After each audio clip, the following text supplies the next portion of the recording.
ส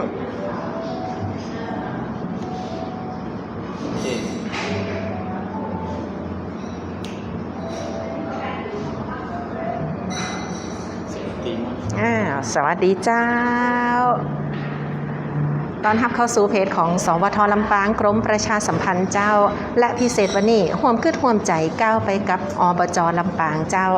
รายการวิทยุจากทางองค์การบริหารส่วนจังหวัดลำปางนะ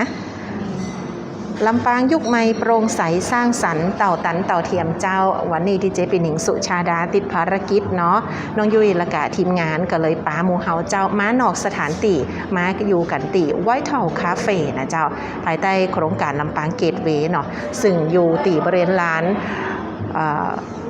อนุสาวรีย์ของสมเด็จพระนเรศวรมหาราชอยู่ตีอำเภอเกาะค้านะเจ้าจังหวัดลำปางเฮาเนาะไผตีมาเข้าสู่ตัวเมืองลำปางเขาเนี่ยก็จะต้องไกด์ตีลำปางเกตเวย์ก่อนนะอยู่ซ้ายมือนะเจ้าซ้ายมืออยู่ตรงข้ามกับปั๊มปตทเนาะแล้วก็ใกล้ๆกันกับอบจ.ลำปางเฮานะเจ้าเป็นโซนตีห้องว่าไวท์เทาคาเฟ่นะวันนี้เขาเปิดไล่มานะเจ้าแล้วก็พี่น้องฟังเสียงผ่านทางวิทยุตัวน้อตี FM 97 เมกะเฮิรตซ์สถานีวิทยุกระจายเสียงแห่งประเทศไทยจังหวัดลำปางเจ้าตี FM 97 เมกะเฮิรตซ์จันทร์ถึงศุกร์เขาจะปะกันนะความคืดความใจก้าวไปกับอบจ.ลำปางวันนี้ก็เลยเป็นบรรยากาศพิเศษเนาะตีจะได้ปามาหับชมหับฟังนะเจ้าบรรยากาศความสะดวกสบายนะเจ้าบรรยากาศร่มรื่นเย็นอกเย็นใจกับลำปางเกตเวย์พี่ก้อยมาโต้พี่ก้อยเจอหนังเลยเจ้าอยู่ในเฟรมด้วยใช่ไหมสวัสดีค่ะเจ้าตอนนี้เข้าละว่าตื่นเต้นจังเลยอ่ะขึ้นความใจก้าวไปกับอบจ.ลำปางค่ะพิเศษพออย่างก็พนักงานเสิร์ฟเขาอันนี้ไวท์เทิลอันนี้ตัวแทนจากไวท์เทิลมาเสิร์ฟให้คนเท่าก็ให้วันนี้มาหนองสถานตีต้องอุดหนุนแม่บาริสต้าของเขาตัวน้องยุ้ยบอกไปแล้วเนาะว่าตอนนี้ไลฟ์สดนะคะแล้วก็เสียงที่เราพูดกันเนี่ยเดี๋ยวจะไปรีรันออกอากาศอีกครั้งในรายการร่วมคิดร่วมใจก้าวไปกับอบจ.ลำปางยุคใหม่โปร่งใสสร้างสรรค์เท่าทันเท่าเทียมวันนี้จัดรายการนอกสถานที่เราขออนุญาตเจ้าของรายการแล้วเพราะว่าเมื่อช่วงเช้าที่ผ่านมาเจ้าของรายการก็อยู่นู่นสมาคมผู้สูงอายุเปิดห้องว่าศูนย์ก็สพอสของอบจ.ลำปางที่อยู่ที่แถวสารกลางเก่าภายในมิวเซียมนะคะซึ่งวันนี้เขามีกิจกรรมวันนี้เปิดสอนเกี่ยวกับการฝึกอาชีพเรื่องของการจับจีผ้าจับจีผ้าแล้วก็มีตอนแรกเนี่ยคือเปิดคือลงทะเบียนสาวคนสำหรับผู้สูงอายุคือเป็นโครงการที่เพิ่มช่วยเสริมทักษะด้านอาชีพเพื่อกับผู้สูงอายุก็มีต่างอาจารย์จากวิทยาลัยสารพัดช่างลำปางมาสอนคือตอนแรกเนี่ยเป็นลงทะเบียนไว้สาวคนไปมาเป็นไงสาวฝ่ายเพื่อนพี่ก้อยนึกว่าไม่ถึงปรากฏว่ามีคนสนใจเยอะคนสนใจมากทีเดียวแล้วแต่เจ้านี่ตีเขาไปกันเนี่ยก็หันว่าแม่เปิดโอ๊บมีความสนใจนะเจ้าในการที่จะมาฝึกอาชีพด้านของการจับจีผ้าจับจีผ้าเนี่ยเขานึกถึงเวลาเปิดปูโต๊ะเนาะเวลามีการมีงานอย่างต่างๆใช่เวลานึกไม่ออกนะตอนแรกพอบอกว่าไปกิจกรรมจับจีบผ้าเราก็สงสัยจับจีบมันคือกระโปรงที่มันอัดพีทอย่างเงี้ยเหรอที่เป็นจีบน้องๆอาชีวะเขาใส่กันแต่จริงๆแล้วครั้งหนึ่งที่เราต้องขอความช่วยเหลือจากน้องๆชาวอาชีวศึกษาก็คือการจัดโต๊ะหมู่บูชานะคะตอนนั้นเราก็แต่ละสถานที่ราชการเนี่ยเขาก็จะมีการจัดโต๊ะหมู่บูชามีการจัดสถาบันต่างๆนะคะแล้วก็เรื่องของตอนนี้อย่างเช่นที่เรากำลังเจอกันอยู่เลยก็คือการเสด็จสวรรคตของสมเด็จพระนางเจ้าสิริกิติ์พระบรมราชินีนาถพระบรมราชชนนีพันปีหลวงคือหน่วยงานราชการตอนนี้ก็ต้องตกแต่งสถานที่บริเวณป้ายนะคะก็จะมีการจับจีบเป็นดอกเป็นใช้ผ้า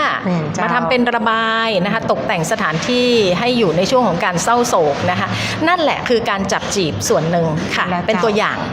แล้วเจ้านี่ก็ได้ป้ากับดีเจปีหนิงตัวนี้ทำหน้าที่พิธีกรแล้วก็ตั้งคณะนายกตรงราชโลสุนทรท่านก็ไปเป็นประธานในการเปิดโครงการดีเจ้นะเจ้าคือพ่อแม่พี่น้องผู้สูงอายุเนี่ยเปิดได้ไปห่วมกันเนาะเป็นบรรยากาศที่มีความสุขอย่างหนึ่งซึ่งในช่วงเวลาเนี่ยห่วมเกิดห่วมใจก้าวไปกับอบจ.ลำปางน้องยุ้ยและกับพี่ก้อยอยากจะนำบรรยากาศมาเหล่าคือพ่อแม่พี่น้องได้ฟังแต่เขานั่งอยู่ในร้านไวท์เทาคาเฟ่เจ้าที่นี่ก็จะเป็นร้านกาแฟที่ห้องว่าบาริสต้าไว้เก่านะ แม่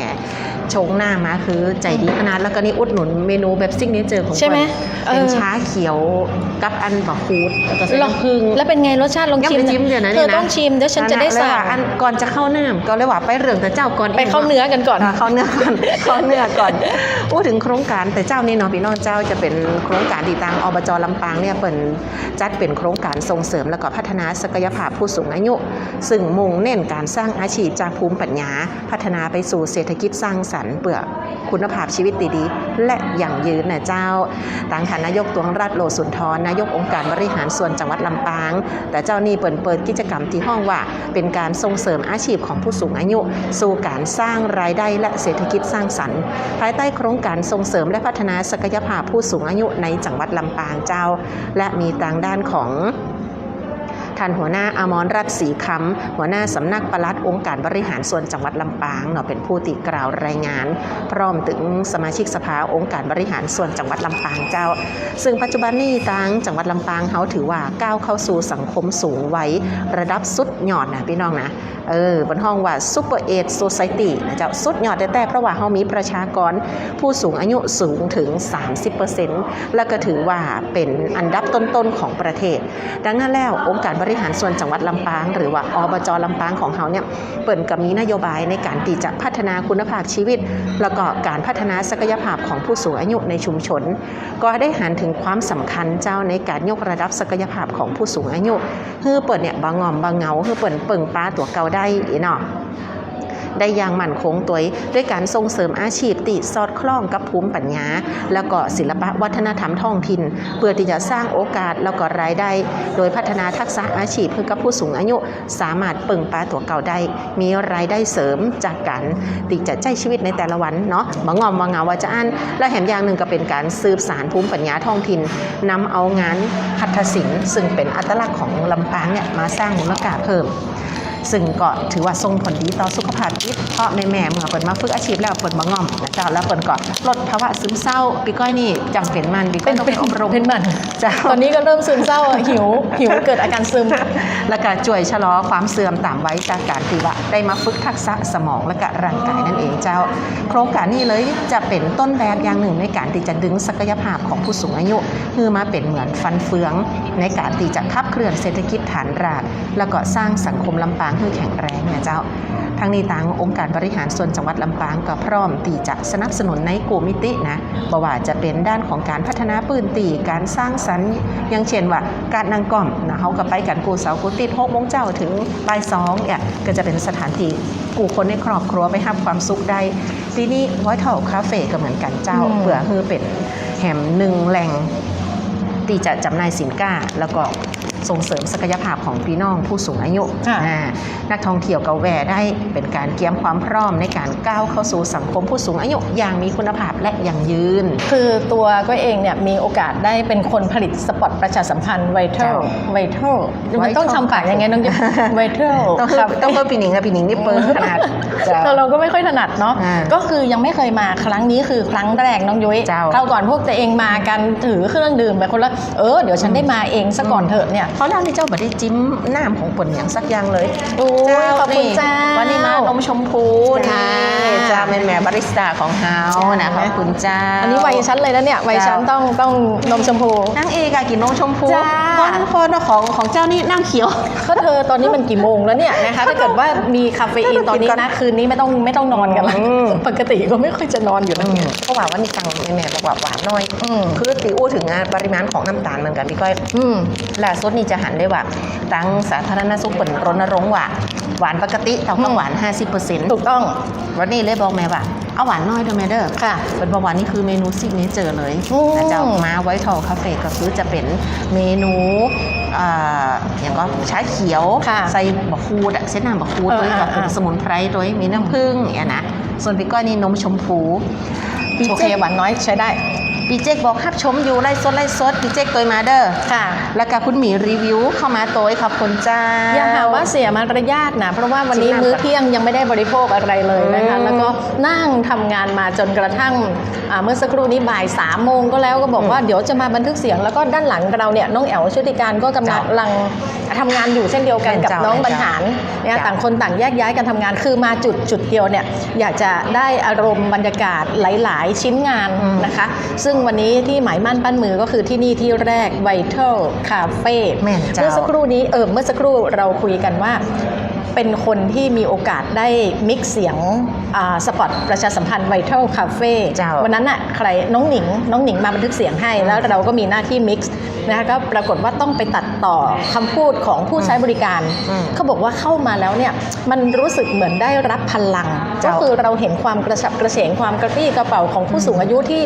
ที่มาเป็นบาริสต้า แม่นเจ้า แล้วก็ รู้สึกว่าอันเนี้ยคือพี่ก้อยร้านนี่นะเปิ่น อืม เปิ่นไปพอตัวอย่างไปพอแบบการออกแบบอย่างเงี้ยเนาะท่านนายกเปิ่นหันตัวอย่างจากกรุงเทพ ค่ะ เปิ้งใจว่าร้านเนี้ยคือโทนสีอย่างเงี้ยมันละมุนมันเหมาะกับบาริสต้าแม่ๆของเฮา อืม ผู้สูงอายุอย่า แล้วก็ตอนแรกนะเราก็ว่าเฮ้ยตัวปลอมหรือเปล่า อืม เพราะว่าดูวัยแต่ละคนแล้วก็อาจจะมีบ้างที่เป็นรุ่นสาวๆที่คอยมาให้คำแนะนำ แม่น อย่างเงี้ย เจ้า แล้วก็มีแม่ๆที่เมื่อสักครู่ท่านบอกว่า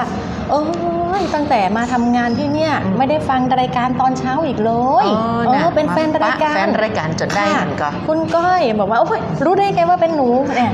เห็นตามคลิปต่างๆหน้าเป็นอย่างนี้แต่หน้าแม่เขาอะ อืม พอๆกับหน้าป้าเลย ก็คือดูแล้วยังสดใสน้อง แม่น นุ้ แม่ ย นเจ้า เรารู้ นี่แหละ เลยว่าเขามีพลังเขายังมีความสดชื่น มีความกระฉับกระเฉง มีความตื่นตัว แม่นเจ้าแม่น ค่ะ เจ้าอันนี้ ผู้สูง นะ อายุเหล่านี้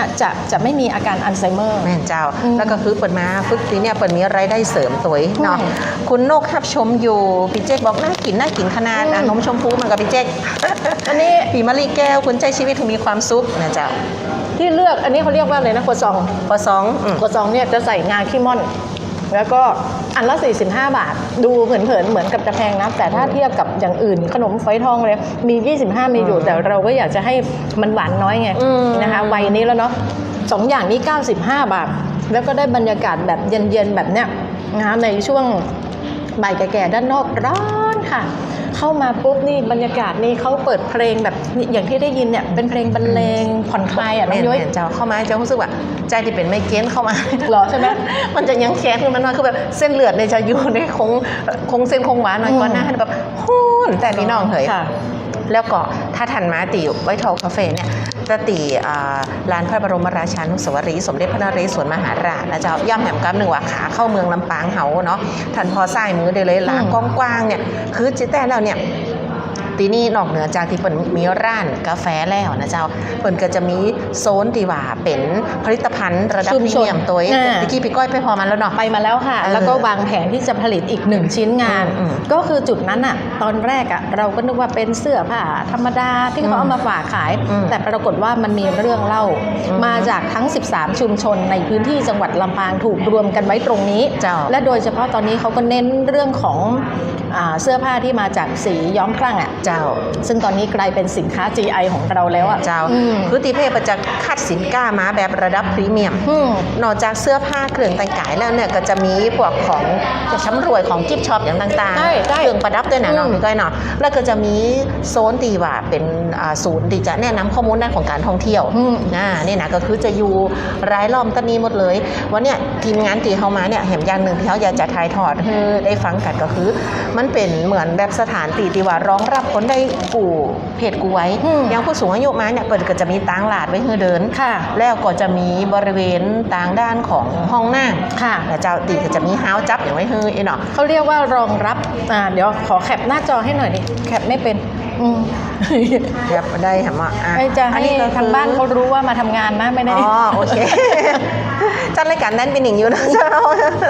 ความคิดความใจก้าวไปกับอบจลำปางเผื่อว่าไผ่กำลังเปิดวิทยุมาฟังอยู่ตอนนี้เนาะ ค่ะ คือวันเนี้ยเขามานอกสถานตีนะเจ้าวันนี้ก็ไหนๆก็ฮัดนาตีแต่ดีเจเป็นอย่างเขาก็เลยว่าอันเขามาตีไว้ทอปคาเฟ่ดีกว่า ค่ะ กูเดี๋ยวฟังแต่สปอต ใช่ วันนี้เขามาจูตีเลยเนาะอย่างน้องยูเนี่ยเคยมาในช่วงที่ว่าเปิดร้าน อืม ช่วงใหม่ๆพี่ก้อย ค่ะ เปิดโครงการใหม่ๆแต่ว่าตอนนั้นอ่ะ ก็คือตั้งนอกเปิ่นจะมีเมล็ดพันธุ์กาแฟของพี่น้องเกษตรกรเนี่ยคือเขาได้จิ้มก็จิ้มไปหลายช็อตแล้วเดี๋ยวจะตาข้างไปไงจะรับมาได้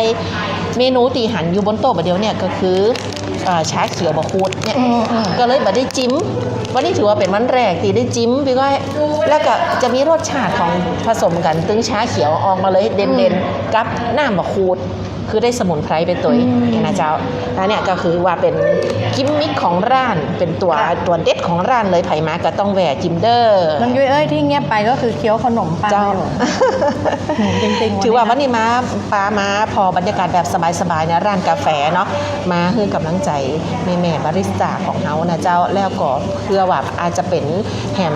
หนึ่งตั้งเดือนสำหรับหลายทานตีซ่อหาตีพักผ่อนในช่วงที่อากาศร้อนๆจะอีแหวะมาสายก็ขามาติเพศได้เลย เดี๋ยวจะไปเชิญแม่มาคุยด้วย ได้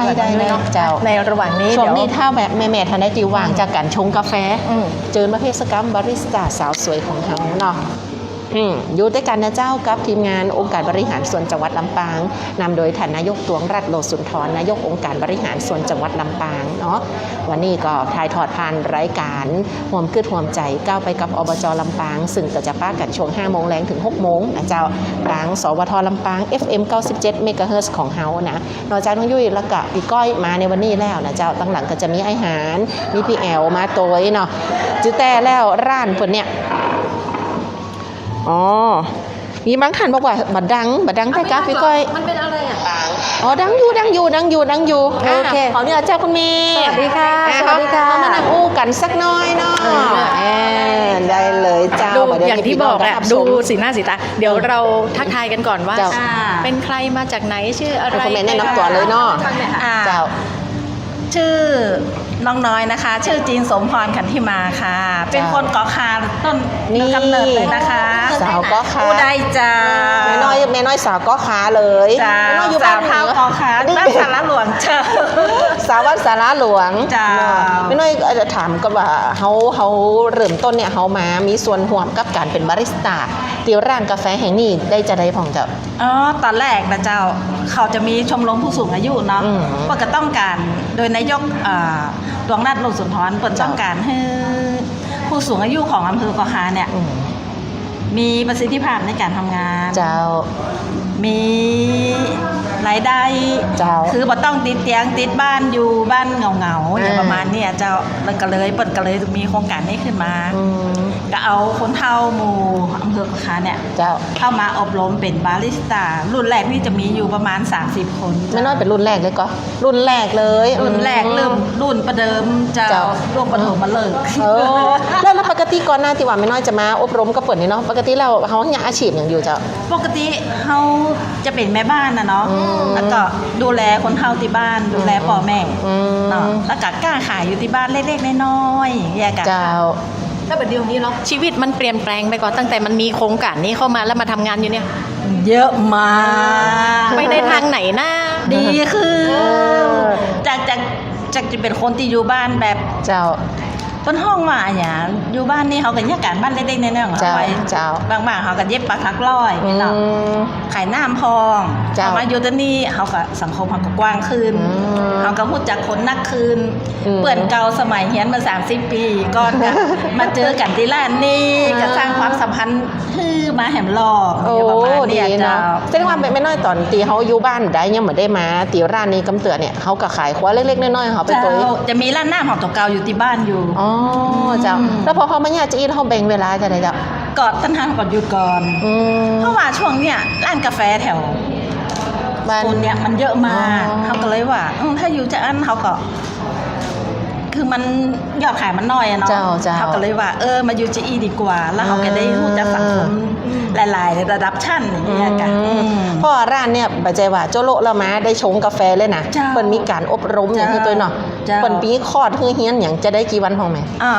เขาอบรมกับมหาลัย สวนดุสิต สวนดุสิต เปิ้นเป็นพี่เลี้ยงของเฮา เจ้า อบรมของเปิ้นมา1 เดือน โอ้ครับ มันจะต้องมาสอนเฮาเป็นบาริสต้าเฮาจะต้องลืมอย่างเฮาที่บ้านทั้งหมดแล้วมาเปิดฮับใหม่ เจ้า แล้วก็ทำต่างสูตรของเปิ้นที่เปิ้นสอนเฮามาอย่างเงี้ยจ้ะ อ๋อเป็นว่าจะอีกโอ้โหนี่กว่าจะชงได้เข้าตีนะเนาะ เจ้า ชงไปก็ต้องจิ้มไปตัวนั้นอ่ะ แม เนาะ น นี่ตอนที่เรียนนี่รู้สึกถอดใจไหมมันยุ่งยากมันมีความรู้สึกอึดอัดใจไหมโอ๊บไม่ไปละอะไรอย่างเงี้ย บอกเจ้าเพราะว่าละออนที่เปิ้นมาสอนเฮาเนี่ยเปิ้นก็ดีอ่ะอันอย่างที่เฮาบ่จ้างเขาสงสัยเฮาก็ถามเปิ้นก็จะป้อนข้อมูลเฮาในสิ่งดีๆอย่างเงี้ยเจ้า นี่ จากวันนั้นถึงวันนี้มันผ่านไปนานแค่ไหนละ กาลาดนี่เปิดได้ กี่เดือนแล้วนะ สิงหากันยาตุลาพฤศจิกาธันวามกรากุมภา โอ้เป็นเกินปีแล้วล่ะนะ 7 เดือนแล้วนะที่เปิ้นมาเนี่ยแล้วเฮาอบรมมาแหมโล เจ้า เนาะ เนาะเรียกว่าต้องตั้งอกตั้งใจขนาด แม่น สำหรับรุ่นแรกที่เข้ามานี่เนาะคือบัจจัยเป็นสอนการชงอย่างเดียวนะเครื่องแต่งกายอย่างทั้งหลายแหล่นี่คือเป็นคือหมดเลยมันก็แบบ บุคลิกเราเพิ่นสอนเฮาหมดเลย เจ้า บุคลิกท่าทาง อ๋อ ลักษณะ เจ้า เขาจะต้องยิ้มแย้มแจ่มใสต้อนรับลูกค้าจะได้เพิ่นสอนเฮาหมด แม่นเพราะนี่คือสิ่งที่ลูกค้าผู้คนต้องการเข้ามาร้านกาแฟ ใช่ เนาะถ้าเข้ามาร้านกาแฟแล้วปุ๊บเขาอันหันคนชงหน้าง้อยเขาจะบ่กล้าจะสั่งมันก็แต่อันนี่เพิ่นเขาเข้ามาแล้วปุ๊บเนี่ยตอนแรกเพิ่นจะฮู้เนาะเขาไม่อย่างนี้นะพอเข้ามาปุ๊บเพิ่นก็ยิ้มห้ามไว้ก่อนอย่างเงี้ยเนี่ยคือเสน่ห์อย่างหนึงของที่ร้านแห่งนี้ ค เนาะ นบอกว่ายิ้มไว้ก่อนแม่สอนไว้ พูดง่ายๆปีน้อยเคยพูดไปแล้วก็กินไปหมดละเดี๋ยวเขาคืนคำสุดท้ายกันถ้าเกิดมาที่นี่ก็จะเห็นพี่น้อยตลอดหรือว่าเขามีการสลับสับเปลี่ยนกันยังไง ส่วนมากของป้าน้อยเนี่ยจะมาอยู่นี่คือจะอยู่ทุกวันพุธกับวันศุกร์ เนาะแต่ถ้าบ่มีไข่เขาก็จะมาประจำอยู่ที่นี่เลย เจ้า เนี่ยประมาณเนี่ยถ้าสุวรรณมีเขามีการที่บ้านเขาก็เขายุดไปก็จะมีซับเปลี่ยนหมุนเวียนกันไปภายใน30 คนเนี่ยว่าใคร 30 จะ คน สะดวกช่วงเจ้าช่วงบ่ายวันไหนคนไหนถ้าบ่ไหวก็ขอพักกันเด้อสักติดนี่ติดน่าจะมาใหม่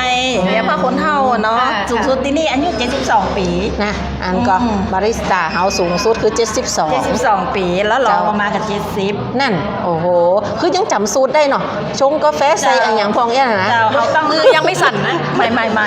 ใจอะสั่นอะไรสั่นสู้ สันสู้นี่เจ้า อารมณ์ดีน่ะน้องยุ้ย แม่นเจ้า พี่น้อยปีนี้อายุเท่าไหร่แล้วนะ 64ย่าง65แล้วค่ะ ก็ผิวเปิ้นนะเปิ้นเป้ง แม่นเจ้า ก็ได้ออร่าจากกาแฟเนี่ยจ้ะ เอาอาหารก็ไอของกาแฟมันเนี่ยคือแบบสดชื่นสดใสอยู่ตลอดเนาะดีขนาดเลย แล้วอู้ถึงว่า เวลาเขาทำงานนี่เนาะสมมติเป็นแบ่งกันนี่เป็นกะจะได้หมอเจ้าในแต่ละวัน ก็ เจ้า ใคร กาย มา จะได้ ช่วงเจ้านี่ตั้งแต่8 โมงถึงเที่ยง อืม แล้วก็ตอนเย็นนี่ก็ตั้งแต่เที่ยงถึง4 โมงเย็นเนี่ยประมาณเนี้ย เจ้า วันนี้พี่น้อยเป็นคิวเที่ยงคิวบ่าย ทั้งวัน เอาทั้งวัน อ๋อทั้งวัน แล้วปกติ ก็น่าจะมาทั้งวันเลยไง อ๋อพอเดือนไหนเขาก็ได้ออกมาแล้วเนาะ ใช่อยู่อย่างบ้านเขาอยู่คนเดียวลูกก็ไปทำงานแล้วพ่อแม่ก็ตุ้ยไปแล้ว พี่ก้อยวางโครงการนะถ้าพี่ก้อยเกษียณอ่ะพี่ก้อยมานี่พี่ก้อย ไม่หน้าฉันไม่รับแขกเธอ อุ้ยจริงยังแบบมาห้าเนี่ย น่าจะไม่รับแขก ไหนเนี่ยมันจะห้า เดี๋ยวกันพี่ใครที่ผ่านไปผ่านมาพอเห็นไลฟ์ของเราวันนี้ได้ยินในรายการร่วมคิดร่วมใจในวันนี้แล้วอยากจะมาบ้างอยากจะมาได้มาเห็นพี่น้อยอ่ะอาจจะเคยรู้จักกันมาก่อนเฮ้ยเสียงนี้คุ้นๆเปิดตั้งแต่กี่โมงถึงกี่โมง เปิดตั้งแต่8 โมงเช้าจนถึง5 โมงเย็นค่ะ 5 โมงเย็น ค่ะ ไม่หยุดสักวันนะคะ เจ้า เปิดทั้งวัน พี่และลูกค้าส่วนใหญ่จะเป็นกลุ่มไหน กลุ่มไหนรู้สึกว่าจะมาทุกกลุ่ม นั่งกลุ่มเลย มีแบบมาซ้ำๆไหมอะ มีค่ะลูกส่วนมากจะเป็นลูกค้าประจำเราก็มีนะคะ แบบครอบครัวก็มีมาแบบคณะแบบหน่วยงานก็มี บางคนก็มามิตติ้งในห้องน้อยๆของเขานี่อ่ะ นี่ มาเป็นคณะแล้วมีมิตติ้งเขาจะมาจ่ายบริการในห้องนี้คือประชุมน้อยๆอย่างนี้ก็ได้เจ้าห้องน้อยๆนี่เขาก็เปิดให้ประชุม แต่ขอแจ้งล่วงหน้าเขาก่อนว่า เจ้า เขาจะมากี่โมงวันไหน เขาจะได้เตรียมไว้ให้เนาะ เจ้า นี่แหละ ร้านนี้ไวออกเสียงให้ก้อยฟังหน่อย ไวท์เช่า ไวท์เชลถูกต้องไหมไวท์เชล เจ้าบัจจัยไวท์เช่า มันต้องแบบเหลือกตาขึ้นหน่อยไวท์เชล ไว้ชอ ใช่ บ ถ้า คา คิ เฟ่ วเลยก็ได้ค่ะไวท์เช่า เห็นไหมอารมณ์ดีอ่ะมาที่เนี่ยเนาะสดชื่นเลยอ่ะ อันเมนูเด็ดๆคือหมูเฮาฟังดีกว่าเนาะว่าถ้ามาที่นี่ไว้เท่าคาเฟ่ เจ้าถ้ามาไวท์เช่ากาแฟของ สั่ง เขา อย่าง แล้วเมนูซิกเนเจอร์ของเขาจะเป็นชาเขียวน้ำผึ้งมะกรูดนะเจ้า นี่มาละ เนี่ยเจ้าชาเขียวน้ำผึ้งมะกรูดของ เจ้าจิ้ม แล้ว เล ก็ ย ถ้านี่มาก็มี เมริกาโน่ส้มเกลียง แต่ประเดี๋ยวเนี่ยหน้าส้มเกลียงมันบ่มีละ ใจละ เจ้าเขาก็มีส้มเขียวหวานแตนเจ้า เราธิดาส้มเกี้ยงนะตัว ส้มเกี้ยง ตัวก็เป็นคนเถิมใจอะ จ้านี่ อ๋อเหรอ ธิดาส้มเกลียงเขา เนี่ยชดแล้ว วันนี้มาไทยวิลอกกันเดี๋ยวก็จะเก็บภาพบรรยากาศไปตัวคือท่านคือไม่ได้อู้ถึงอันเรื่องของสถานตีในการรองรับเนาะเพราะว่าจะมีถึงละออนมีถึงผู้สูงอายุเป็นม้าตัวอย่างเงี้ยอย่างถ้าอู้ถึงว่าผู้สูงอายุม้าเนี่ยตะกี้เจ้าหันตั้งหนองนี่มันจะมีทางเดินสำหรับผู้สูงอา เจ้า ยุเนาะ เจ้า มีหาวจับไปเฮือ เจ้าสำหรับรถเข็นก็มี อ๋อรถเข็นก็คือขึ้นได้เนี่ย จ้า ตัวนี้นะ อืม แล้วยังอู้ถึงห้องน้ำเนี่ย จ้า เขาก็จะมีหาวจับเฮือมันก็จะ มีห้องน้ำก็มีห้องน้ำผู้พิการให้ตัว อ๋อนี่ผู้สูงอายุก็มีของผู้พิการก็มี เจ้า นี่นะก็จะเป็นโซนที่เนาะ เจ้าห้องน้ำของเขาก็สะดวกสบายมีแอร์คอนดิชันให้ตัวหนา ห้องน้ำยังมีแอร์ค่ะ ห้องน้ำยังเย็นนะ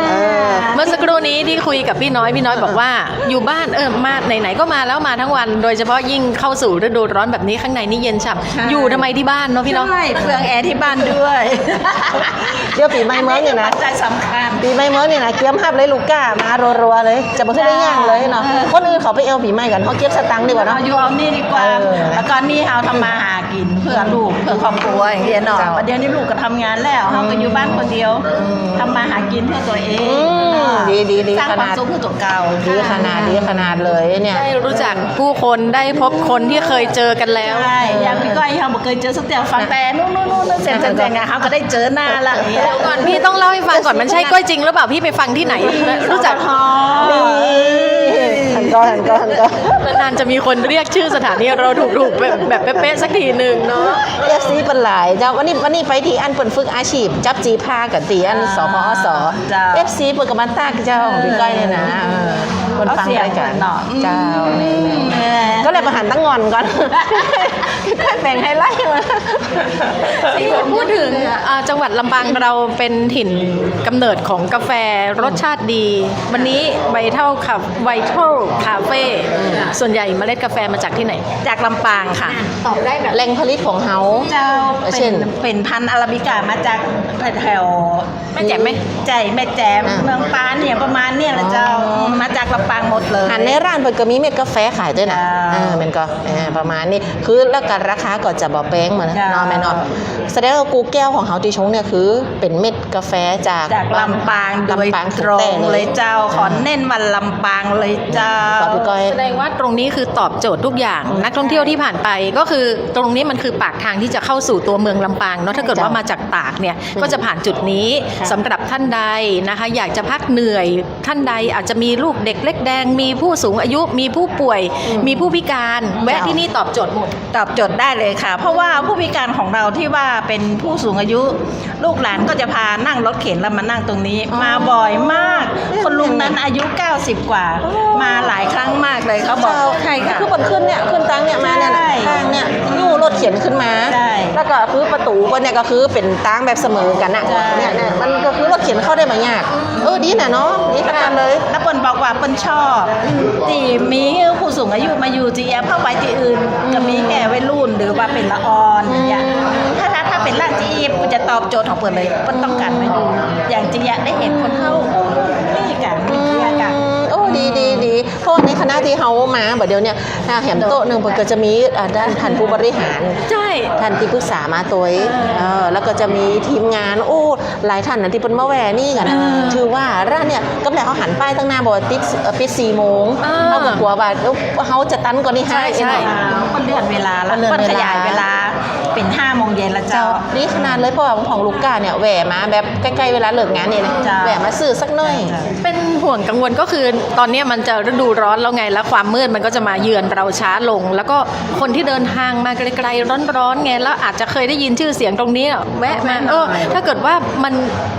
โอกาสหน้าถ้าเกิดว่ามีลูกค้าเรียกร้องนี่มีโอกาสที่จะเปิด เพิ่มเวลาเพิ่มไหม อันนี้ก็แล้วแต่ผู้บริหารนะเนาะว่าเขาจะเปิดไหมแต่ว่าพวกแม่ๆอะมายืนทั้งวัน เจ้า ก็มันก็ไม่ไหว อ๋อเจ้า ถ้า ต้อง ถึ มี ง เวลา 5 พัก โมง ผ่อน นี่จะไหวอยู่ เจ้า เพราะเขาต้องมาตั้งแต่เช้าแล้วอ่ะ นี่แม่แล้วอู้ถึงว่าในแต่ละวันเนี่ยเนาะลูกก้านักตลอดทั้งวันก็จะหรือว่าจะ ลู นั ก ก ก้า ช่วง เขาจะมาเป็นช่วง ค่ะ ๆแต่ช่วงตีนักคือจะเป็นช่วงบ่าย ตั้งแต่เที่ยงครึ่งขึ้นไปเนี่ยลูกค้าเขาจะมา โดยเฉพาะวันทำงานเนี่ยเอียนะ เจ้าวันเสาร์อาทิตย์ก็เยอะนะ อ๋อ วันเสาร์อาทิตย์ก็เยอะระหว่างนี้ครับละออนจากอำเภอเถิน เจ้า โรงเรียนบ้านป่าตาล เจ้า มา4 รถตู้ อ่า ก็ประมาณ80 กว่าคน ทำ ตึง รู้เนอะ ม่วนเจ้า ไหวไหมอ่ะ แล้ว ทัน น้ำ ไหม มี น่ะ ตีหนังป้อนะแม่เนาะ ม่วนเจ้าละออนกันนะ เศร้าๆอะกะ แล้วก็ครับผู้สูงอายุจากเชียงรายแห่งเนี่ย จ้ะ 3 รถทัวร์ โอ้โหมีก้อยมันธรรมดานะ ใช่ใช่ เพราะว่าจะมาแจ้งเพื่อจะมาดูก่อนว่า อืม จะป้าคนเชียงรายมาแอลเดอร์อย่าประมาณเนี้ย เจ้า มาจากอุตรดิตถ์นี่ก็มานะ ทันมีหลายทันเนี่ยมาเหมือนกับว่าเป็นสถานที่ดูงาน เจ้า เขาก่อนพูดตอนดีเปิดเอาไว้เท่าคาเฟ่ใหม่ๆเนี่ยตอนนั้นเจ้ามามีคณะจากศรีสะเกษเปิ่นมา เจ้า มาจากกาฬสินธุ์อะไรอย่างเงี้ย สตูลก็มา น่ะ สตูลก็มา ก็มา แล้วก็อีเมียถามแถมอย่างหนึ่งรู้สึกว่าล่าสุดนี้สาธารณสุขเปิ่นมา เจ้า แม่นก็เปิ่นมารณรงค์อย่างใดผมเจ้ากับ มารณรงค์คือ NCD อ่า โรคติดต่อไม่เรื้อรัง เจ้า คือเอารสหวานมันเค็ม หวานมันเค็ม จ้าคือเอากินอเมริกาโน่แบบไม่หวานเลยหรือว่า อ๋อ เมนูทุกอย่างก็ห เจ้า วานน้อยหน่อย อ๋อ เนี่ย มาเดี๋ยวนี้คือของเขานี่เริ่มแล้วยังที่บอกว่าหวานปกติเต่ากับหวาน 50%เนี่ยเขาเริ่ เริ่ มแล้วยัง มแล้วจ้า แสดงว่าแก้วนี่บอกว่าหวานน้อยก็สักแบบสัก25%ทำไมเนาะ จ้า กำลังดีเลยอันนี้บอกว่าหวานน้อยกำลังดีเลยน้องยุ้ย นั่น เพ น่ะ ราะว่าส่วนใหญ่ถ้าเกิดบอกว่านมชมพูมันก็จะไปเน้นไอ้น้ำตาลที่เป็นออปชั่นเสริมมาจากเฮลบูบอยเนาะใช่ไหม ของเขาจะมาแจ้งน้ำตาลเสริมของเขาจะใช้ยาบูบอยโดยตรงเลย แต่ตอนนี้ก็คิดว่าก็ดูจากลูกค้าแล้วก็รบกวนพี่น้อยเท่านี้ก่อนก็แล้วกันก็กลัวว่าทางนู้น จะได้ไปดูแลลูกก้าบอกเนาะ ใช่ขอบคุณ เลยจ้า ขอบคุณมากค่ะ เลยได้แลกเปลี่ยนกัน คือความจริงอยากจะคุยนานกว่านี้นะ พี่สดใสมากค่ะ สดใสมาก โอ้โห เยี่ยมมากเลยค่ะ เจ้า น้องยุ้ยเรื่องของเรื่องตอนนี้ลูกค้าเริ่มเข้ามากันเยอะ แล้วก็เสียงก็เริ่มนั้นคือความสนุกสนานมันเกิดขึ้นเขาบอกว่าความสนุกเกิดขึ้น เสียงมันจะต้องดังเป็นเรื่องธรรมดาแล้วในห้องเนี้ยมันก็เย็นนะ เจ้า เอาอย่างนี้ไหมเดี๋ยวจะพาไปดูอีกที่หนึ่งไหมน้องยุ้ย อ๋อได้เดี๋ยวเจ้ากำกล้องเฮ้เดี๋ยวเมื่อกี้อาหารไปตะตีห้องน้ำเปิดเป็นอะไรยังเดี๋ยวป้าห้องน้ำเพราะว่าเปิดมีแอร์แล้วเปิดมีสำหรับห้องน้ำผู้พิการแล้วก็ผู้สูงอายุตัวเอง น้องยุ้ยจะกำกล้องได้ เดี๋ยวจะกลับมันนั่นคือน้องตักพอนี่คือกำเนาะเดี๋ยวปีกลับมันนั่นแล้วอาหารเอากล้องในไปทางให้พี่แอล โอเค พี่แอลไปตัวอีกก็ได้เดี๋ยวจะไปห้องน้ำโอเค เป็นความสนุก ไป ส ห้อง นาน น้ำนี่คือว่าเขาจะฟ้าไปพอนะต้องตักพี่ฟักหน้าไปก่อนเด้อ โอเคย้ายไป จ้ะ มาเดี๋ยวจะพาออกมาข้างนอกละนะคะหลังจากที่เปิดรายการมาก็ยังอยู่ในไวท์เทล แม่ มันต้องเหลือกตาขึ้นมาหน่อยไวท์เทล ไว้ชอบคาเฟ่คือทีเนี้ยยังตีบอกหนาพี่น้องเจ้าหน่อจาไว้ทอคาเฟ่เนี่ยโซน2ของเปิดเนี่ยคาเฟ่ต้นแบบเพื่อผู้สูงวัยเนาะเดี๋ยวเขาจะปาไปจุดตีแม่น้อยบอกว่าเป็นห้องน้ำของเปิดอันนั้นพี่ก้อยได้มาห้องน้ำไปเลยยัง เข้าห้องน้ำไม่ได้เข้า ไม่ได้ นะ เข้าเกิดมันก็พี่เอาไปห้องน้ำแล้วยังโอเค เดี๋ยวเขาปาไปพอตัวดีกว่าว่าบรรยากาศได้หันเนาะ ห้องน้ำเย็นกว่า ห้อง บ้านของแหม ก็บอกว่า นั่น ติดแอร์ ใช่ค่ะ ห้องน้ำเปิดว่าติดแอร์พี่แอลแล้วก็ โอ้โห มีความสะดวกสบายจะได้ สำหรับคนพิการและผู้สูงอายุ อืม มีห้องน้ำติดแอร์แล้วก็สะอาดมาเคยหันห้องน้ำที่ไหนสะอาดที่ตู้นี่มาก่อนเลยลำปางเกตเวย์ป่าพอไปสัมผัสด้วยตัวเก่าเจ้า เฮ้ยเราจะไปถ่ายในห้องน้ำเลยเหรอ ห้องน้ำเลย ไม่เข้าท่าไหม ถ้ามีไผ่ก่อนอันนี้ได้ เดี๋ยวก่อนเพราะว่าตอนนี้ สำรวจการไปสำรวจ เพราะว่าคุณสุภาพบุรุษเป็น อ๋อเป็นไงถ้ามีไผ่เข้าอยู่กับ เดี๋ยวแอบดูกันนะ พร้อมได้ ไม่ ว่ะ มีค่ะไม่มี การดูแลห้องน้ำของเปิ่นที่นี่เป็นจะอี สะอาด ความสะอาดอันนี้คือจะปลายบอกไปเลย สุขาสำหรับคนพิการ หรูมากเธอ เจ้าห้องน้ำประจายผมเข้าบอกเขาไปเข้าห้องไม่ยิงเหรอ ไม่ยิงวิวสวย ห้องไม่ยิงล่ะมา โอ้เธอ นี่สุขาคนพิการ คุณบรรหาร เฮ้ยหล่อดีขนาดเลยอะ เดี๋ยวมีคนอยู่ไหม สักหน่อย ที่เจ้าพอไปตั้งนอกเจ้า โอ้ย เพลินก่อนเข้ามาตั้งแต่กี้ได้ยังไม่ได้ออกไปเจ้านะเพราะว่า เขาเล่นนี่ผมเจ้าไม่ได้ อันนี้คือห้องน้ำเหรือคะ อ๋อ อืม น้องแอลถือนี่ก่อน เจ้า พี่เอากับก้อนเด้อเดี๋ยวเจ้าอย่าเจยกับกล้องบอกเดี๋ยวอาหารเจยไทยเก็บ นี่แหละอันนี้เป็นห้องน้ำที่ทันสมัยนะห้องน้ำที่ทันสมัยแห่งบปพอเป็นข้างนอกได้หันวิวงามตัวบ่มีบรรยากาศห้องน้ำที่ไหนจะเหมือนที่นี่แล้วนะเจ้าที่ลำปางเกตเวย์คุณผู้ฟังเจ้าคุณผู้ชมเจ้า วางเลย น่าจะเป็นรายการแรกอะมาถ่ายทำกันในห้องน้ำเลย ก็คือตะกี้ถ้าโทรไปได้นี่คือว่าเข้าใจมาตั้งเพมมันเย็น นี่นะแต่พี่ก้อยว่าตัว บ่มีความ ประทับใจในห้องน้ำคือว่า คนดีต้องใช้บริการดิ ฮะไว้ สดคือถ้ามีห้องตีสำหรับของผู้สูงอายุนี่เปลี่ยนห้องสำหรับคนพิการดีกว่า อันนี้คือ เดี๋ยวกันเด้อ ความพิเศษของลำปางเกตเวย์นี่ก็คือรองรับอารยสถาปัตย์เจ้าคุณผู้ฟังคุณผู้ชมเจ้า ที่นี่คือมีอารยสถาปัตย์รองรับ สำหรับห้อง ความเท่าเทียมนะเพราะว่าจะเป็นคนพิการหรือว่าผู้สูงอายุเจ้าอันนี้คือจะมีป้ายบอกเรียบร้อยเลย นี่คือความเป็นห้องน้ำที่ทันสมัย เจ้าพอตรงไหนได้ก่อน ได้อาจจะเปิดให้ดูชมเลย พอตรงไหนสัก ก็คือตะกี้นี่จมอยู่นี่ที่นี่เมินเลยนะเจ้าไม่ได้เข้าห้องน้ำนะแต่ชมวิว แต่ชมวิว เนี่ยพี่เอาอธิบายตั้งไหนสักหน่อย ตังในนี่นะเจ้าก็จะมีราวจับสำหรับคนพิการเนาะก็คือเวลาคนถือบ้ามันหรือว่าผู้สูงวัยเนี่ยเป็นอาจจะบ่มีภัยบางคนอาจจะบ่มีคนช่วยตังในเนาะพอลูกหลานมาส่งปุ๊บเนี่ยก็จะมีฮาวจับเวลาลูกขึ้นลูกนั่งก็จะเป็นเพราะว่าอย่าบ่ล้มอย่าบ่วำเอียเนาะน่าจะบ่วำจะบ่ลื่นล้มในห้องน้ำอันนี้ก็คือความพร้อมของลำปางเกตเวย์เนาะไวท์ท่อคาเฟ่บัจใจแค่ร้านกาแฟธรรมดานะจะเป็นอย่างที่รองรับความเท่าเทียมหมดเลยเนาะแค่ห้องน้ำนะปามาพอห้องน้ำแล้วอันนี้คือห้องน้ำไม่ยิง เจ้าห้องน้ำไม่ยิงห้องน้ำประจายก็เหมือนกันเจ้าก็จะมีรองรับของผู้สูงอายุแล้วก็คนพิการเนาะเจ้าเป็นไงคะน้องยุ้ย ประทับใจก่อนคือไหวไหมเนี่ยเดี๋ยวขนาดเดี๋ยวต้องเพิ่งบอดหารมาว่าต่อคือพี่ก้อยกับอันพี่แอลเราให้ฟังต่อสักหน่อยสำหรับโซนอื่นตอนนี้ภาพได้อยู่แต่ว่ากล้องเนี่ยมันจะบ่ขึ้นจ้าพี่ก้อยอุปกรณ์ไปไหนต่อหลังจากห้องน้ำแล้วเนาะก็คือวันนั้นที่มาก็มาตอนที่เขาเปิดตัวก็คนเต็มไปหมดแล้วก็คิดว่าวันเวลาผ่านไปเนี่ยจะมีคนอยู่หรือเปล่าเมื่อสักครู่นี้เป็นคำตอบเป็นที่เรียบร้อยนั่งอยู่เราต้องย้ายที่เพราะว่าเสียงคนเริ่มดังคนทยอยมากันเรื่อยๆหลายๆกรุ๊ปอย่าไปคิดว่าที่นี่บ่มีคนแวะเพราะว่าความสะดวกสบายบางคนกราบอนุสาวรีย์สมเด็จพระนเรศวรมหาราชซึ่งอยู่ตั้งข้างลำปางเกตเวย์เรียบร้อยแล้วก็มาแวะจิบกาแฟลำที่ไวท์ท่อคาเฟ่ได้แฮมเบอร์ปอก่อนจะปิกเนี่ยพรีเมียมพรีเมียมซีเล็กชันของฝากจากลำปางนะรวมอยู่ที่นี่เจ้าไปเข้ามาพอเชิญค่ะน้องยุ้ยค่ะสวัสดีเจ้าขออนุญาตชม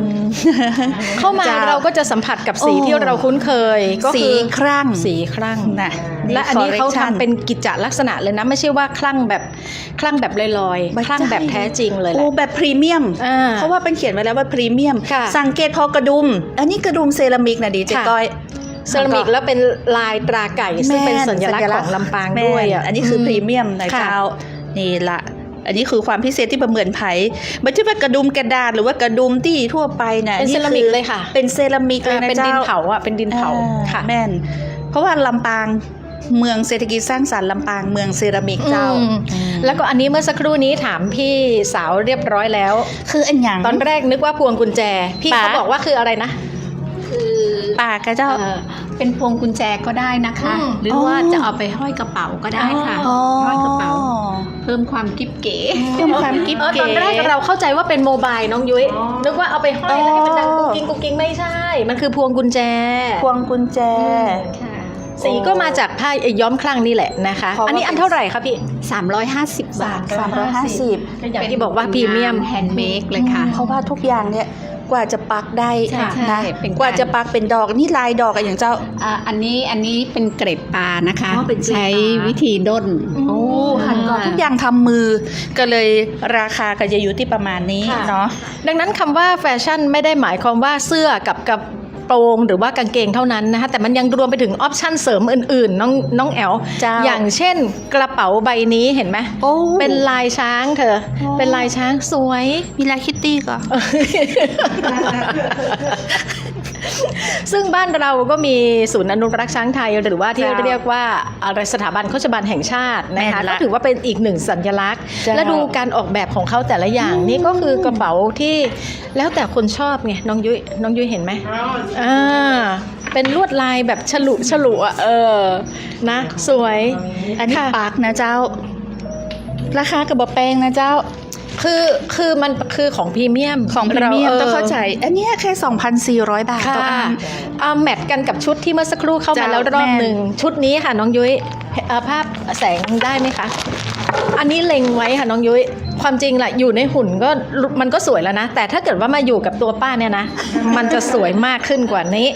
จัดไปอย่าม อง ให้ ดู เสี แล้ว ย นะเสื้อประมาณเท่าไหร่นะ1,590เสื้ออันนี้เฉพาะเสื้อนะ1,590แต่เธอก็ดูการออกแบบสินะมันมีลวดลายมันมีมิติอะค่ะมันไม่ใช่ว่าสีเดียวกันทั้งหมดนะคะแล้วก็อันนี้ต่างหากนะอันนี้คือผ้าพันคอผ้าพันคอนี่ก็ต่างหากเนี่ยมีความกิ๊บเก๋ของช้างนะคะซึ่งเป็นสัญลักษณ์ของชาติไทยเราด้วยนะแล้วก็ตรงนี้น้องเข้าใจว่าเป็นอะไรกางเกงกระโปรง เป็น เป็นกระเปง กระเป กระเปงหรือเปล่าอ่า พี่เขาก็บอกว่ากระเปง กระเปง คือทั้งกระโปรงแล้วก็กางเกงแน่ดังนั้นเนี่ยผ้าตรงเนี้ย ใช่ มันก็จะหลอกตามันคือกระโปรงแต่ข้างในกางเกงสวยอะน้องยุ้ยสังเกตดูเนี่ยนะ ใช่ สวยอะ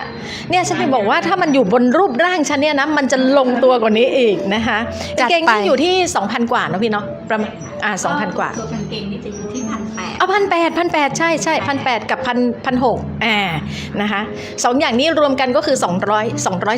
บาทเดี๋ยวจะซื้อทันทีนะคะเอาท่านประธานเดี๋ยวเชิญท่านประธาน เจ้า โอ้นี่ อันนี้นี่เลยกระเป๋านะเจ้า สีชมพู อันนี้ทำจากอะไรอย่างเจ้า มีความ จากใบไม้ น่าน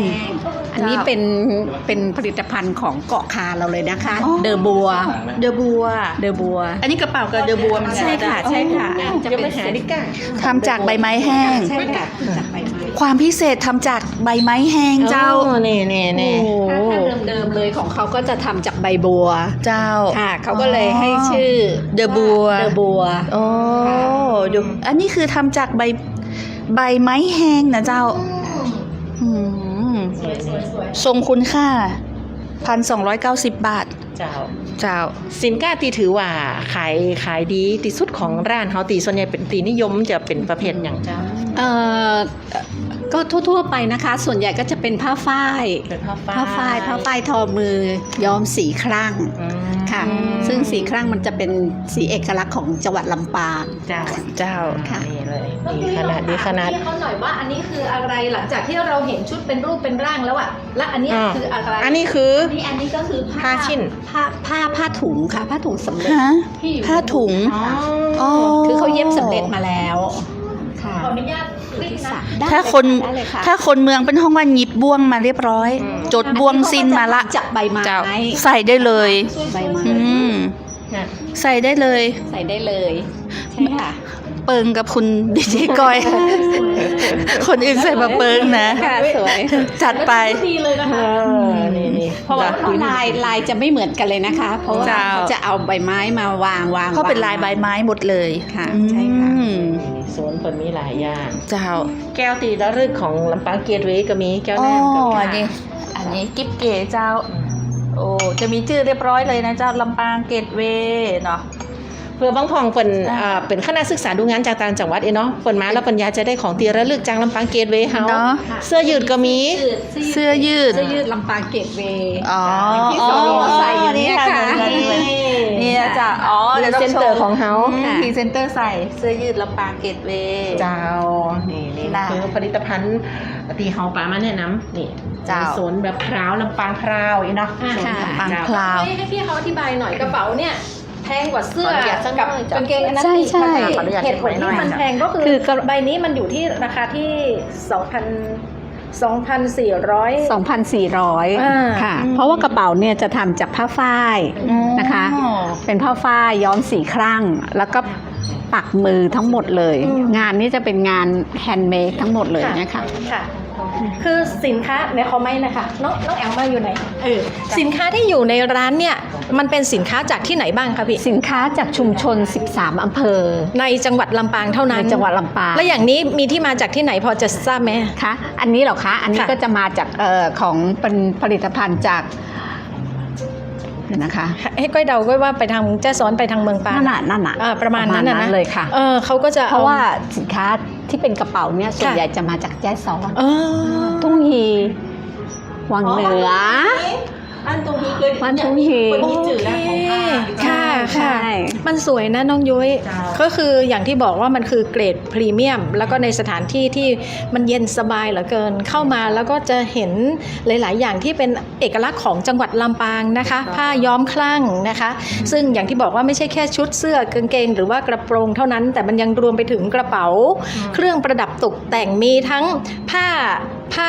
พันคออย่างนั้นนะคะมีหมวกนะคะมีพวงกุญแจ ค่ะแล้วก็มีเซรามิกนี่ก็จะอันนี้จะเป็นงานปั้นมือนะคะ จะมีชิ้นเดียวในโลกเลย เพราะว่าจะไม่ได้พิมพ์ใช้บล็อกพิมพ์ อันไหนคะ จะเป็นงานปั้นมือ โอ้ เนี่ยค่ะของโรงเตรียม ค่ะ ปั้นดิน เห็นไหมน้องยุ้ยคือคนที่ชอบศิลปะแบบเนี้ยคือโอ้โหมันเป็นคุณค่าทางจิตใจนะสำหรับคนที่ชื่นชอบนะใบนี้อยู่ที่ประมาณเอาเป็นชุดใช่ไหมคะพี่เป็นชุด ไม่ค่ะ หรือยังไง เป็นแยกชิ้น อ๋อ ก็ได้ แยกชิ้น ค่ะ อันนี้ก็แค่ ยชิ้น 500 เองค่ะน้องยุ้ยค่ะนะคะเดี๋ยวดิฉันขอวางก่อนนะคะ เดี๋ยวมันหลุดมือ บอสเอราวัณบอกว่าผักเป็นชัดเจนอยู่ใกล้ๆเดี๋ยวผมไปหาดิก้าบอสเอราวัณมีมุมฉันต้องที่ตามอยู่เจ้า โอเค นี่คือลูกเพจนะคะที่ติดตามรับฟังรับชมตอนนี้เป็นไลฟ์สดแล้วเดี๋ยวสักครู่จะไปออกอากาศในรายการร่วมคิดร่วมใจก้าวไปกับอบจ.ลำปางน้องยุ้ยเราจะไปทางไหนอีกหรือเปล่า ขอโซนน้ำเพน ได้เลยน้องหมุนมาเลยค่ะ น้องหมุนมาเลย ไม่ใช่เฉพาะเสื้อผ้าผู้ใหญ่เท่านั้นนะคะ เรามีชุดเด็ก มีเสื้อ ด้วย ผ้าวัยรุ่น อ่า เสื้อผ้าเด็ก ค่ะ ชุดเด็กก็มีน้องยุ้ยก็ถือว่าเป็นจุดหนึ่งที่แวะเข้ามาแล้วเนี่ยไม่ผิดหวังไม่ซื้อไม่ว่ากัน แต่อย่างน้อยๆให้มารู้ว่าจุดเนี้ยเราขายความเป็นเอกลักษณ์ของจังหวัดลำปาง ใช่ค่ะ ซึ่งตอนนี้ประเด็นที่เรา แต่ส่วนมากแล้วลูกค้าเข้ามาก็จะต้อง ติดไม้ติดมือ ติดไม้ติดมือไปใช่ค่ะ นอดใจไม่ไหวหรอก ค่ะ ดูท่าทาง ก็ชิ้นเล็กเนาะ ชิ้นใหญ่ ใช่ค่ะ นะ ได้หมด โอ้ยอยากจะลองใส่จริง ๆ เลยชุดสวยๆแต่ที่เหมาะกับฉันก็คือในหุ่นนั่นแหละคือที่สุดละนะคะถ้าชุดนั้นอ่ะต้องแบบใส่แล้วต้องเอาป้ายโชว์ด้วยนะว่าเฮ้ยฉันไม่ได้ซื้อถูกๆนะอะไรเงี้ยสวยค่ะสวยแล้วก็การจัดตกแต่งด้วยค่ะ ส่วนพี่เองก็ถือว่าเป็นสมาชิกคนหนึ่ง พี่จะมาจากโครงการของอบจ.เป็นโครงการของผู้สูงวัย ค่ะ ที่อบจ.เขาทำขึ้นมาเพื่อให้ผู้สูงวัยเนี่ยมีกิจกรรมท ค่ะ ำมีรายได้ ค่ะ หาเลี้ยงตัวเองได้ อืม จะได้ไม่ต้องไปรบกวนลูกหลาน โอ้ดีเลย ก่อนหน้านั้นพี่ทำอะไรอยู่ ก่อนหน้านั้นก็จะเปิดขายกาแฟอยู่ อืม ที่บ้าน บ้านอยู่ที่ไหนนะ บ้านอยู่ที่หน้าวัดสาราดงลาน อ๋อ ค่ะ อำเภอเกาะคานี่เอง ค่ะอำเภอเกาะคา ก็สะดวกไปกลับ ใช่ค่ะ คือโครงการแรกเนี่ยเขาอยากได้สวที่อยู่ในพื้นที่เกาะคาก่อน เอาสะดวกก่อน เอาสะดวก ค่ะ ก่อน ค่ะ จะได้ไปมาสะดวกไม่ต้องเดินทางไกล ชีวิตเปลี่ยนแปลงไปอย่างไรบ้าง โอ้สนุก สนุกขึ้น สนุกขึ้น นะ เพราะว่ามาตรงนี้มันได้สัมผัสผู้คนมากมาย ค่ะ เลยค่ะ แล้วก็ถือว่าเป็นอีกหนึ่งจุดที่เปลี่ยนแปลงชีวิต ใช่ค่ะ เราไปในทางที่ดีขึ้นด้วยเนาะ ใช่ค่ะ นะคะ พี่ต้องอยู่ตรงนี้ทุกวันเลยไหมคะ ไม่ค่ะ ตรงนี้จะมีสวทั้งหมด4 คน สลับกันมา จัดเวรกัน วันละคนไหม คือวันละ1 คนแต่ว่าคนหนึ่งได้2 วันต่อ1 สัปดาห์ อ๋อโอเค เดี๋ยวขออนุญาตดูเวลาก่อน เอาสักน้อย ค่ะ เวลาไกลละ อืม สงสัยกระเป๋านี้ถ้าจะ เธอจะ F ใช่ไหม ไม่ใช่ F ก็ต้องจัดนะ เจ้า เจ้ากระเป๋าเก็บเงิน ดีใจด้วยค่ะน้องแอลเธอได้กระเป๋าแสนสวยละ1 ใบนะ เจ้า โอเค จนมาอุดหนุนกันได้ ค่ะ เนาะ มาได้นะเจ้า ที่ไหนนะ ลำปางเกตเวย์แล้วก็ลำปางพาว ค่ะ เนาะ ก่อนที่จะปิกบ้านก็แวะที่นี่ก่อน ใช่ค่ะ เจ้า มาลารายการกันดีกว่า พี่ก้อยกับนี่ก็ได้ โอเคค่ะ และทั้งหมดนี้คือช่วงเวลาของรายการร่วมคิดร่วมใจก้าวไปกับอบจลำปางน้องหันจะให้หันไปทางไหน น้องบอกมาเลยโอเค เขาจะปิดไล่พอดีเขาจะบายบายกันที่หน้าเคาน์เตอร์ โอเค นี่นะ ตามเรามาได้นะคะ เปิดทุกวันไม่มีวันหยุด โดยเฉพาะในช่วงของฤดูร้อนไม่รู้จะไปไหนเนี่ยมาหาพลังนะคะจากผู้สูงอายุที่ยังมีไฟอยู่ พี่ค่อยขออนุญาตสอบถามอายุพี่หน่อยเถอะ 67 ปีค่ะ ดูหุ่นดูห้าง ดูรูปร่างพี่ออกกำลังกายเป็น ใช่ค่ะ ประจำ จะออกประจำ แล้วพอถ้าคนหมอกำลังกายพอเพะเนาะปาแล้วเจ้าวันนี้คือบรรยากาศความสุขกับหอมเกิดห่วมใจก้าวไปกับอบจลำปางเนาะปะกันได้แหมใหม่5 โมงแรงจันทร์ถึงศุกร์จะอีเจ้าวันนี้เฮาถึง4 คนลากันไปก่อนเนาะปะกันแหมใหม่เนอะบัดนี้ลืมแวะมาลำปางเกตเวย์ตัวขอบคุณจันนักเจ้าสวัสดีเจ้า สวัสดีค่ะ จ้า